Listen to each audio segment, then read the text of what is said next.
Welcome. In front of me is OPPO Reno 14FS 5G, and in this video I will show you what to do if your phone doesn't detect your headphones.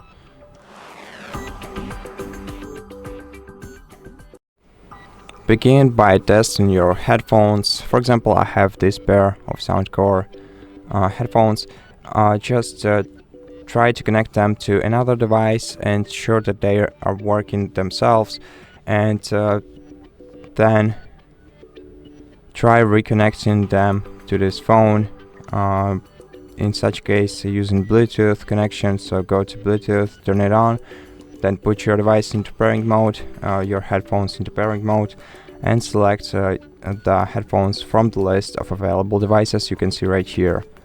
And if your phone doesn't detect your headphones, then try restarting your phone by pressing the power button and the volume up key at the same time. Select restart and wait until your device is restarted.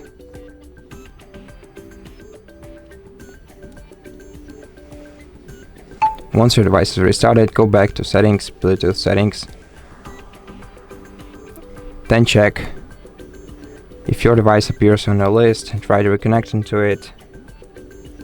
See if it helps you.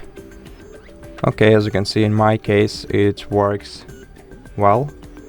The phone is connecting to the headphones, but in case this problem isn't resolved for you, then just use another pair of headphones and try connecting them to your phone and see if it helps you. And if in case the other pair of headphones is able to connect to your phone, then what you have to do is reset network settings on your device. To do that, go to System and Update, Backup and Reset, Reset Phone, Reset Network and Bluetooth settings, then click Reset and wait until your device is reset. Then try re-enabling your Bluetooth and connecting to your headphones once again.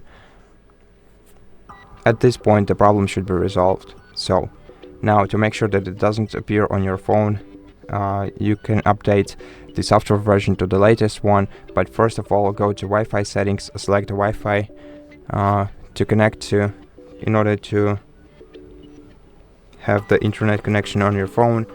Once you're connected with the Wi-Fi, you have to go back to settings, scroll down to System and Update section, open it, then go to Software Update and check if your device has any updates. And if it does, then take your time and install the latest update software version on your phone.